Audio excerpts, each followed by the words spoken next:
So you guys all know Dave, right? And you know how dicey this topic can be.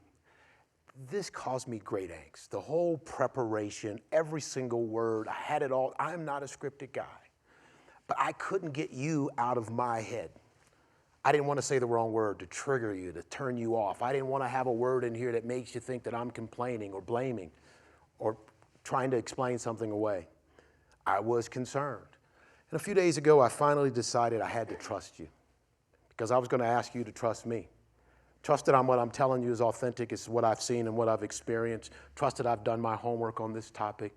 But I had to trust you that you'll be curious enough to listen and to engage and to hang out with me until we get through it. And then maybe even discuss it a little bit later. But let me start by telling you where this all started.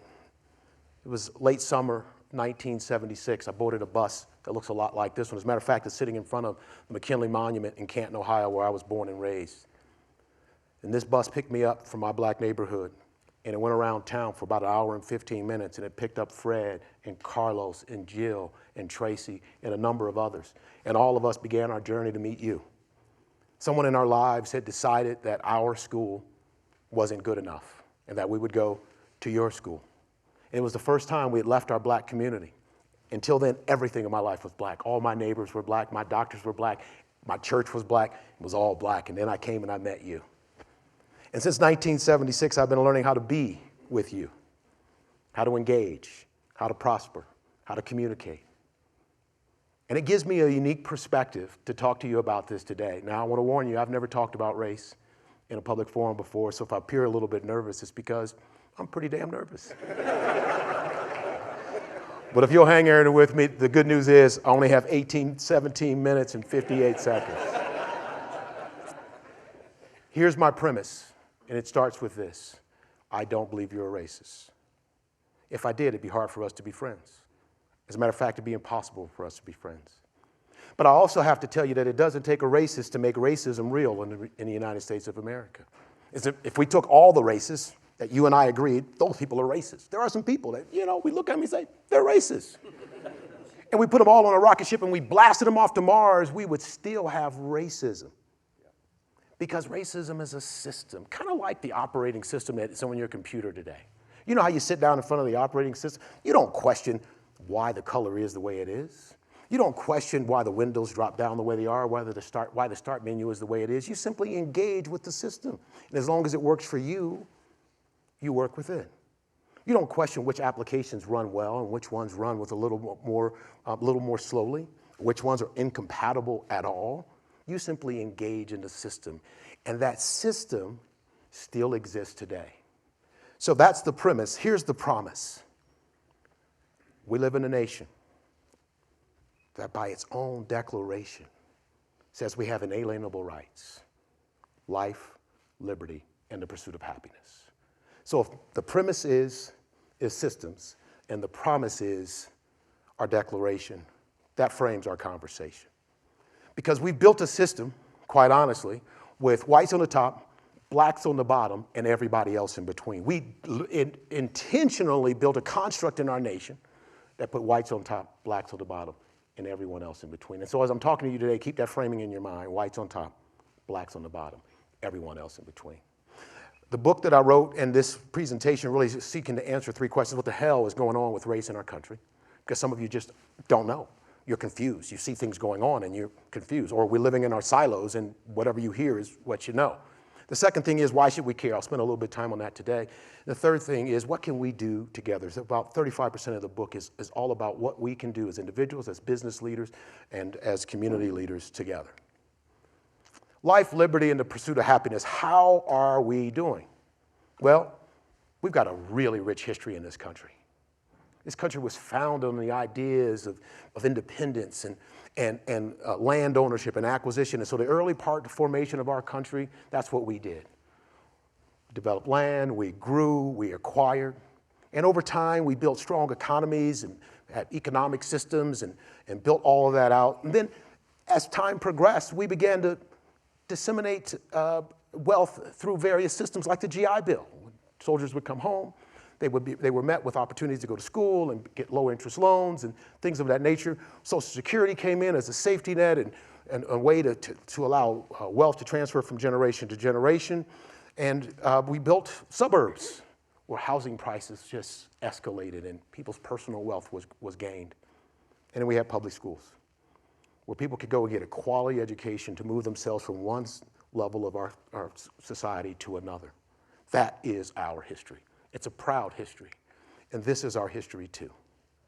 During that same time, we were also experiencing 250 years of slavery, 10 generations of enslaved people in this country, followed by another 4 generations of Jim Crow and segregation, economic exclusion and disruption through things like land covenants, where on the deed it said you cannot transfer your land to a black person, redlining, and through insurance and mortgages, making certain neighborhoods difficult to get mortgages in and property values remaining low. And even in those black communities, you go to any town in our country and you find the interstate highway, and I can guarantee you it went right through a black community, disrupting any businesses that might be there and any home appreciation that might have happened.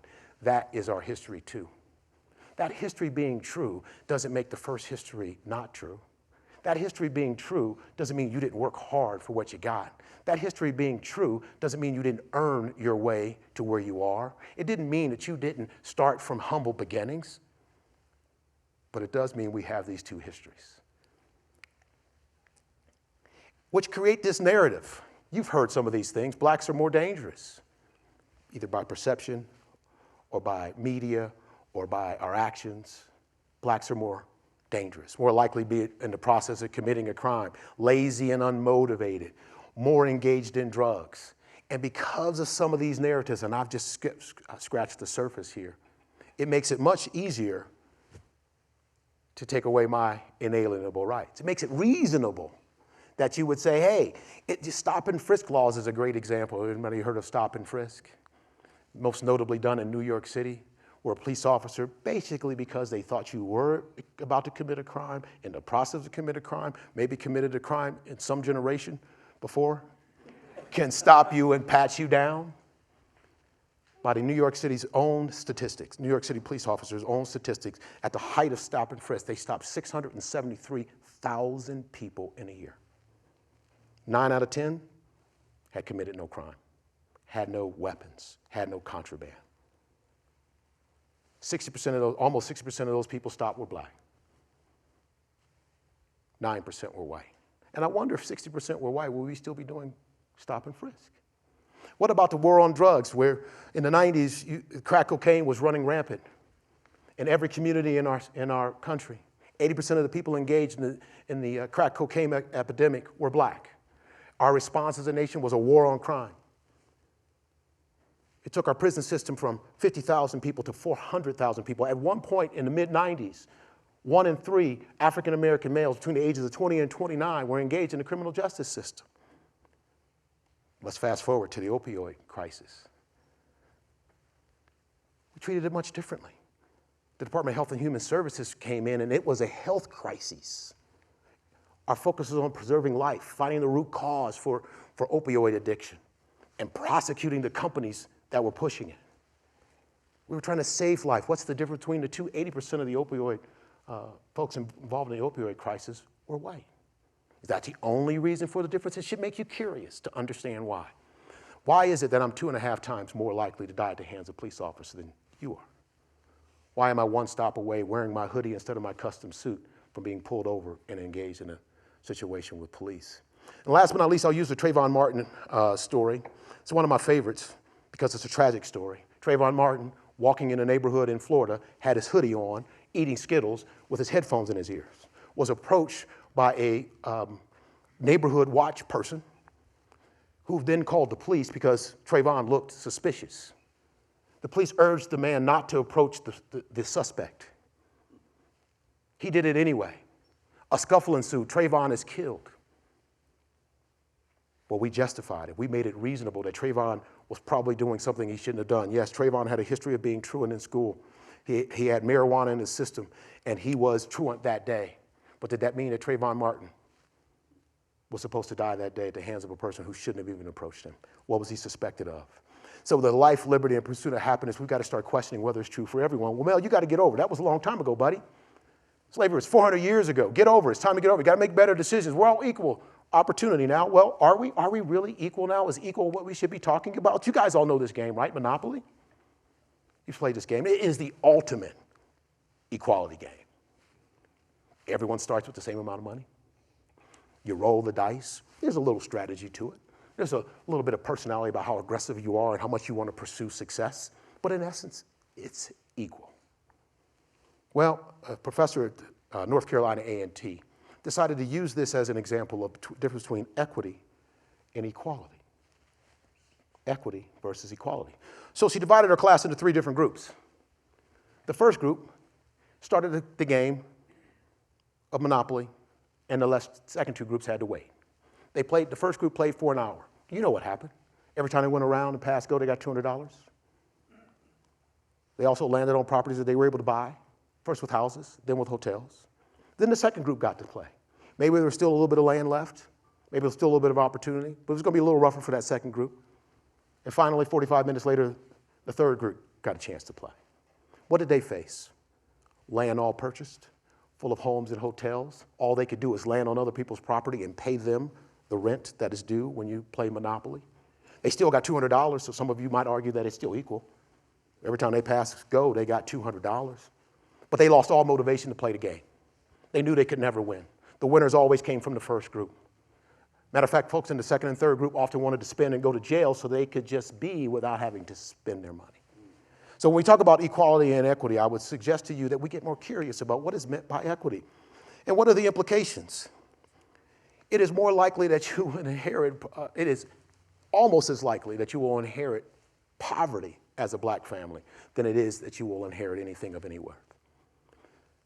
48% of all black families have experienced at least 2 generations of poverty, compared to 7% of white families. The pursuit of happiness, let's look at a couple of other things. Let's look at home ownership rates. Let's look at education levels. Let's look at median personal income. For the sake of time, I'll skip the first 2 and go right to wealth. The median black family wealth, net worth, is $24,000 compared to $188,000 of personal wealth of a white family. You might be thinking, well, Mel, this is getting better. It's not, it's got to be closing the gap. Exactly, no, it's not. Since 2013, that gap has been widening, not getting closed. Well, what about people like you, Mel, people who have risen up to at least the top 10% of income earners in the country? Surely that gap is closed for you. Well, not so fast. The median wealth for a black person in the top 10% of income is $343,000 compared to 1.7. That's 4 times more wealth than a white family. Life, liberty, the pursuit of happiness. So why should we care? Because I don't have a whole lot of time. Let me just tell you why we should care. First, we talked about some of the costs, right? The cost of the prisons, cost of unproductive people who have been to prison and now have a record and it's going to be difficult having jobs, who might go back to prison and come back, and we're going to be paying for that. There's a cost to it. There's a cost to the loss of productivity. There's also a benefit. We've talked about it a number of times. Diverse teams outperform other teams. Diverse companies outperform other companies in a whole lot of ways: connection with their community, connection with their customer, and financial performance. So there are some benefits inherent to caring about this. The third is the societal benefits. We're stretching ourselves really hard around this topic. We're really stressing ourselves out. I'm not sure how much this country can stand of the stress and the strain of naming and blaming and accusing and virtue signaling and no response and no real movement. The fourth is leadership empathy.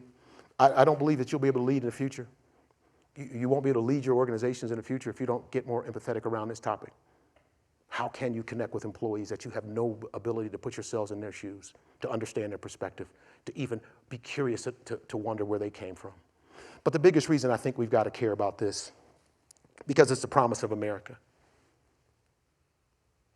We're a purpose-driven, people-first organization. If that doesn't mean these people too, if it's not going to happen here, where is it going to happen? America needs examples like the ones we can set. So what can we do about it? First, I need you to get more informed, more aware, and more comfortable. It's going to drive more empathy. It's going to drive more awareness. It's going to drive more interest It's going to help you see better solutions. I put a bunch of pictures up here of some of the things I really love. I put my book in the middle. Yeah. One of my favorite movies is Love Jones. There's nothing, salacious about Love Jones. It's just a love story, but all the characters are black. They're not on poverty. They're not on crack. They're not stealing. They're not slinging drugs. It's just a love story. Check out Love Jones. One of my favorite movies. I kind of like Nia Long, too. So anyway, podcasts, articles, books. Get more aware. Get more exposure. Number 2, work to close the gap. I showed you a lot of the gaps that are going on there. We do 2 things that I think are secret sauces of us really making progress around race. We do 2 things that can help close the gap, but they do not happen naturally. The 2 things we do, well, the 2 things we do happen naturally. We don't do them with black people naturally, but the 2 things we do is we hire and we buy things through our supply chain. And I'm suggesting you get intentional about how you hire and how you buy. Because we can close some of this gap between us, but it doesn't happen naturally. If I had the opportunity to tell you about my story, what got me from that bus to this dot, it is full of people being intentional about wanting to make sure that I had an opportunity. I'm not ashamed of that. I'm a product of affirmative action. I've paid mine back. I employ people. I engage people. I'm doing my part. So I'm not ashamed of that at all. What I'm suggesting to you is that if we're not intentional about it, it just doesn't happen. So how we hire and how we spend are 2 places we can be very intentional. And the third thing I'm going to ask you to do, and this might be the most critical, pause and question what you've come to believe. Listen, I've been in the rooms with you, and I know the fact that I'm there changes the dynamic slightly, but I've heard what you said. I heard what you think. I've heard the echo chamber. I've heard the whatabouts. What about teen pregnancy? What about black on black crime? And every time you do a what about, it's not a question. It's a statement of saying, I don't have a problem, you got a problem. And as long as we're going to stay in that mode, we're going to have difficult making progress. I'm asking you to question what you believe. I'm not asking you to change what you believe. I'm asking you to question what you believe, because in the question is an opportunity for us to have more dialogue, for you to go read something and to understand it differently. Get more informed, work to close the gap, pause and question what you've come to believe. So why did I decide to talk to you about race? When I joined this group, David said to me, I want you to talk about your experience as a black business owner. I didn't just say no, I said hell no. I'm not going to do it. I don't want to be the black member of Tugboat. I really don't. I got other things to talk about. I really understand strategy pretty well. I can work with organizations, B2B. I know that space pretty well. Large, complex customers, that's my thing. I can talk about top-line growth. I'm on the board of some pretty interesting companies. I ain't talking about race. Here I am.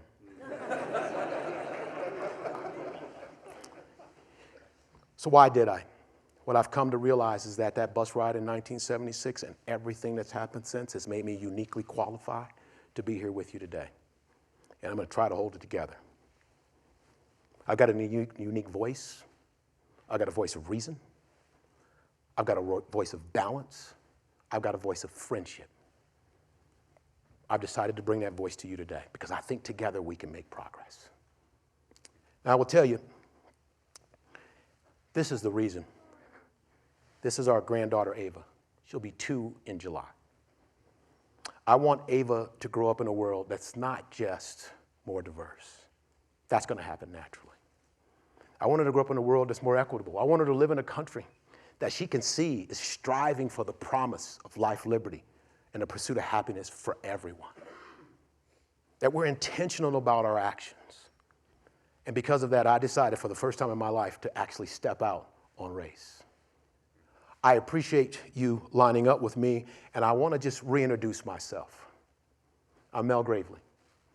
I've been in Tugboat since 2020. I'm black. You may not have noticed. I'm the CEO of a commercial construction company in Cincinnati, Ohio. We think we're pretty cool. I'm going to be working on equity. I invite you to join me. Thank you very much.